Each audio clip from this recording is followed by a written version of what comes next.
Hi, this is Miss Wright, and I am continuing the presentation on stage one of Great Expectations. I'm going over the characters, the themes, and important details. Okay, so we're going to continue by looking at Saddest House, and Saddest House is where Miss Havisham lives. And Estella gives a little monologue talking about the meaning of Saddest House. It was supposed to mean enough house that anyone who lived there couldn't want anything more. The name becomes ironic because the place is run down and um, creepy and full of cobwebs and dark, and it doesn't mean anything like it was supposed to mean. So it's a Saddest House is also a manifestation of Miss Havisham. It's like the physical manifestation of what's going on inside Miss Havisham. So she's allowed herself to become run down and dark and bleak, and so the house is a reflection of that also. The first person we meet at Saddest House is Estella. She's the one who opens the gate, and when Mr. Pumblechook wants to come in, she says, "Well, you're not needed, and you can just go away." And she's very rude and very abrupt to him, very matter of fact to him, which for a young person to speak to an adult like that 150 years ago was just completely out of the norm. So her very brusque manner in speaking to him, is very jarring to Pip, uh, who is the complete opposite of Stella. Miss Havisham is this woman who, when Pip meets her, he says she is the strangest person he had ever met or ever seen in his life. And there's a wonderful description, I believe it's chapter 8, when he describes what he sees when he sees Miss Havisham. And it's as though he's looking at a ghostly figure all in white. Um, Obviously kind of emaciated, a woman who hasn't taken care of herself in a long time, and she just looks old and haggard, even though based on the time periods that are discussed in the story, she shouldn't be ancient, but I guess because she hasn't um, taken care of herself and she's allowed herself to become so bitter that she looks far older than her true chronological age. And while he's there, he notices that all the clocks are stopped at 20 minutes to 9. And we won't find out until stage 2 the true significance of why all the clocks are stopped at 20 minutes to 9.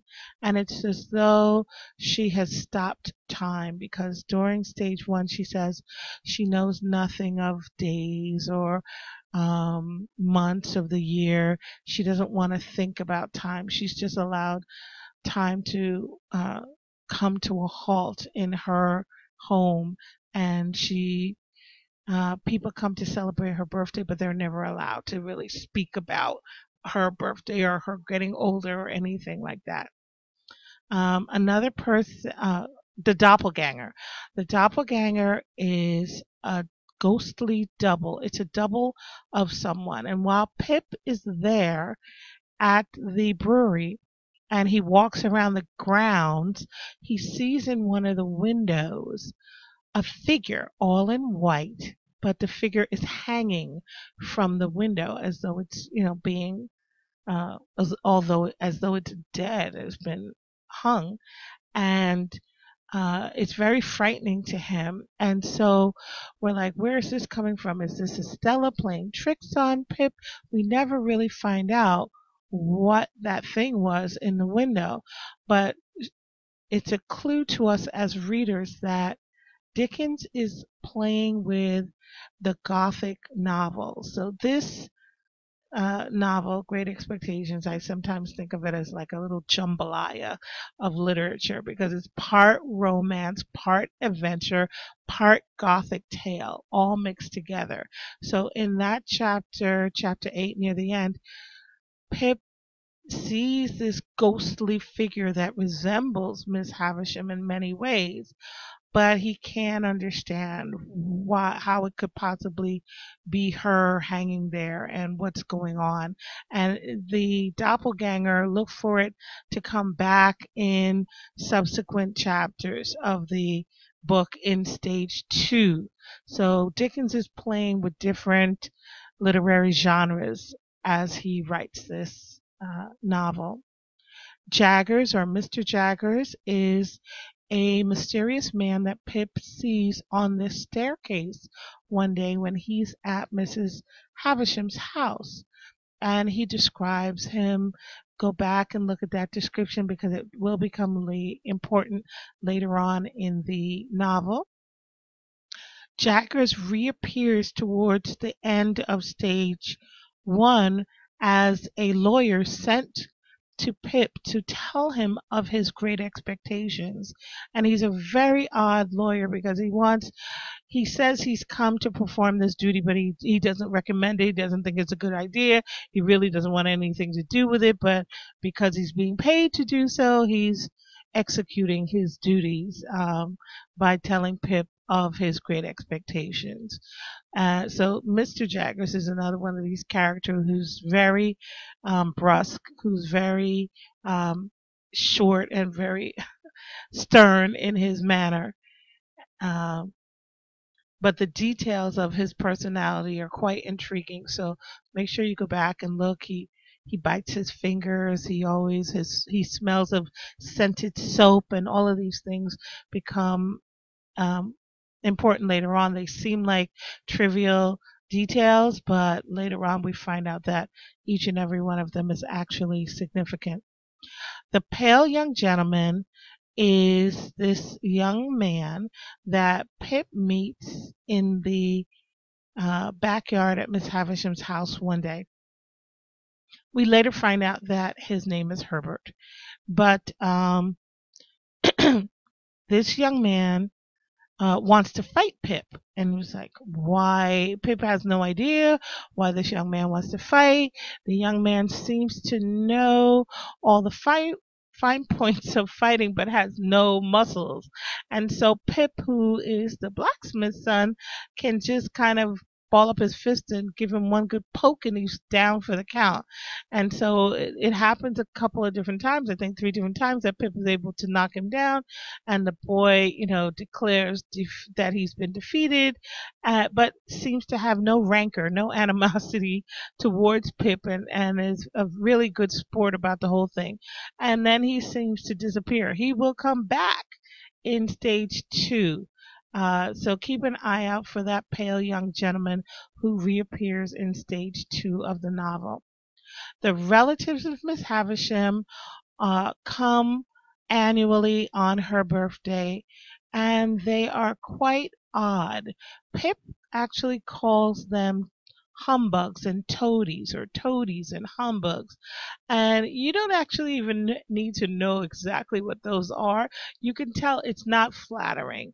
He's basically saying that they're sycophantish, that they kind of are there as yes men and yes women to kind of make Miss Havisham think that they care about her, but they don't really care about her. What they care about is that when she drops dead, that she'll remember to leave them some money in the will. And so they come on extremely mercenary grounds, and she knows it, and she has absolutely no respect. Miss Havisham has absolutely no respect for them.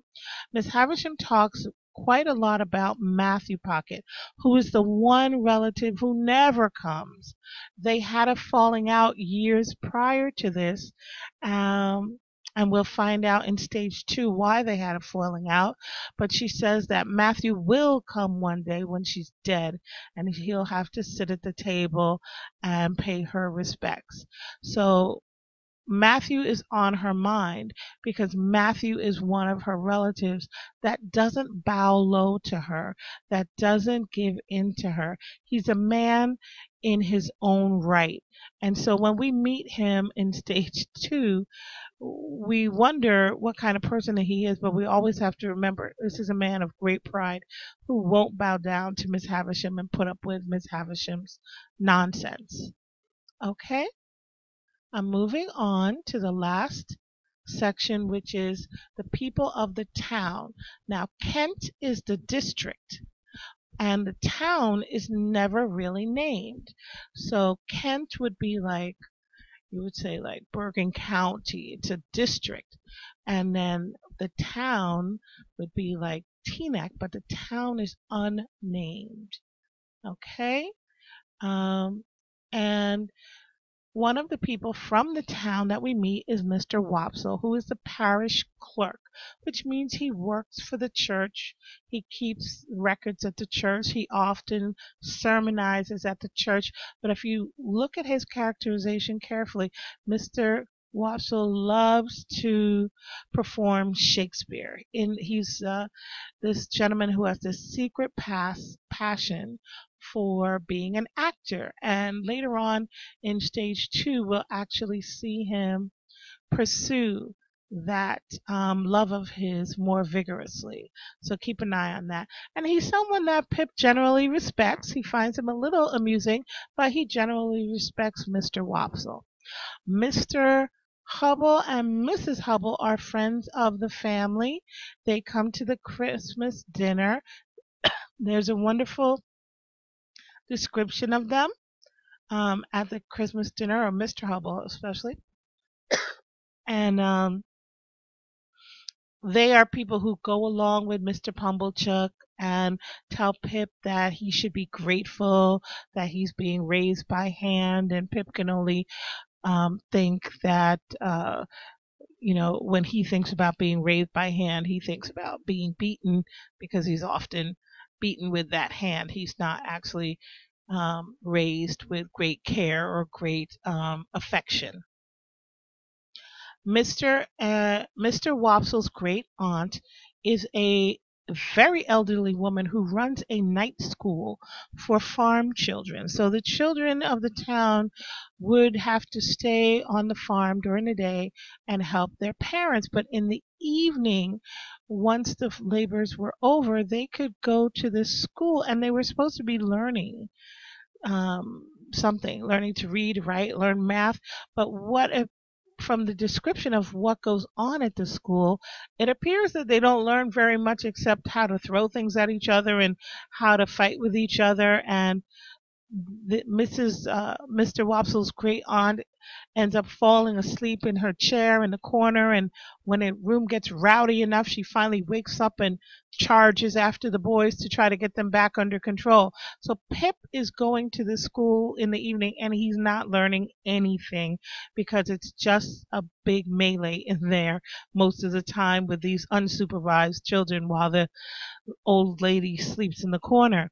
It is Biddy who actually ends up being Pip's first teacher, teaching him a few letters and some numbers, and he tries to pass on that education to Joe. And this is when we find out that Joe can't read. Not only cannot Joe read, he can't spell his last name at all, and he can only identify the 2 letters out of the 3 in his first name, the J and the O. So Biddy is Pip's first teacher, and through Pip wanting to share his education with Joe, we find out how profoundly uneducated Joe is. Now, the one thing that you're going to notice in this story, the author is trying to tell us that there's a difference between being wise and being educated. I have to hurry up. I'm about to run out of time. Okay, so the mysterious stranger at the Jolly Bargeman is another convict who comes to give Pip a gift of 2 one-pound notes. He never says it's from the first convict, but there are clues that the first convict has sent this money. Mr. Trabb is a merchant in town who makes a suit of clothes for Pip to wear once he gets his Great Expectations. And Trabb's boy is his worker who has no respect for the fact that Pip has come into Great Expectations and mocks Pip quite ruthlessly when he sees him in this very elaborate getup. Okay, so that's all I can do for now. I hope that it's some